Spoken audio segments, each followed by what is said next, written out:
If you stand in Rome today and look up, you will see one of the highest achievements in human architecture, St. Peter's Basilica. But the marble and gold of this masterpiece were not paid for by wealthy kings.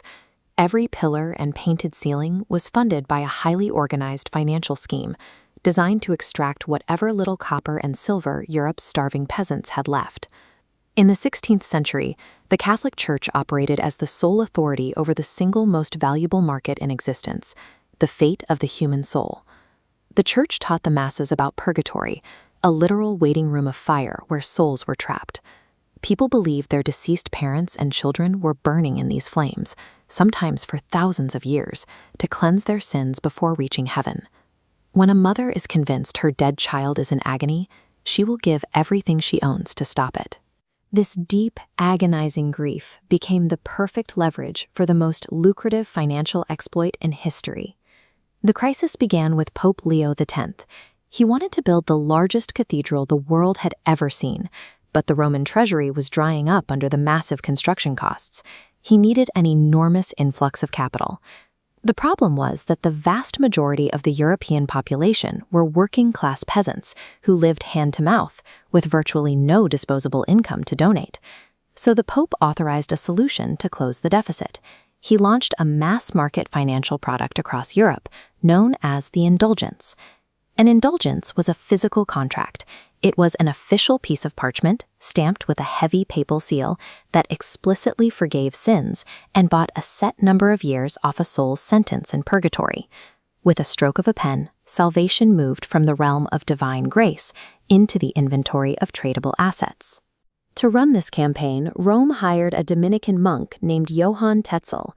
He was a master of theatrical intimidation. When Tetzel approached a town, he arrived in a massive procession, carrying the Pope's banner to immediately establish authority. Once the poor crowds gathered, Tetzel deployed a brutally effective emotional pitch.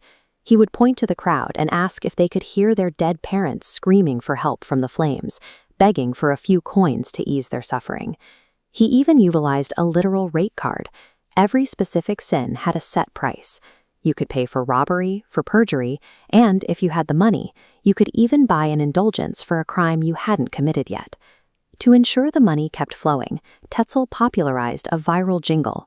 As soon as the coin in the coffer rings, the soul from purgatory springs.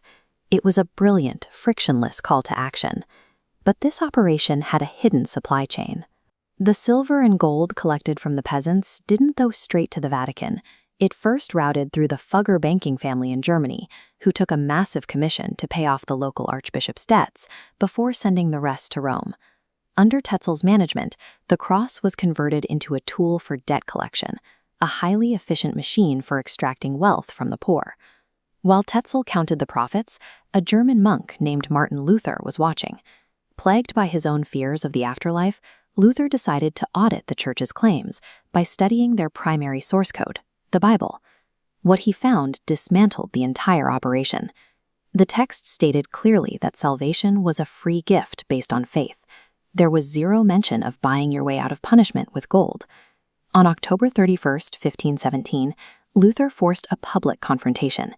He published a document containing 95 specific points of debate, directly challenging the indulgence campaign. Among the complaints, Luther landed a highly specific logical blow. He argued, if the Pope truly has the power to empty purgatory, why doesn't he just do it out of love? Why is he keeping souls in agony until he gets paid? Normally, Rome would have quietly silenced a troublesome monk, but Luther had an accelerant, the newly invented printing press.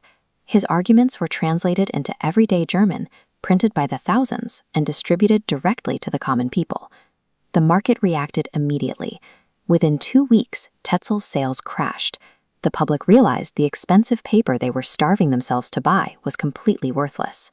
By bypassing the priesthood and delivering the source text directly to the public, Luther dismantled the church's gatekeeping of information. With the indulgence revenue evaporating, construction on St. Peter's ground to a halt. In a panic, the emperor summoned Luther to the Diet of Worms in 1521, the highest political and religious court in the world. Surrounded by powerful bishops, the solitary monk was ordered to recant. Luther looked at the emperor and refused to take back a single word. This defiance sparked a permanent fracture. The single unified religious authority of Europe split into rival Catholic and Protestant territories, each backed by competing princes. The greed behind the indulgence campaign eventually led to a century of devastating war, leaving the map of the world forever changed.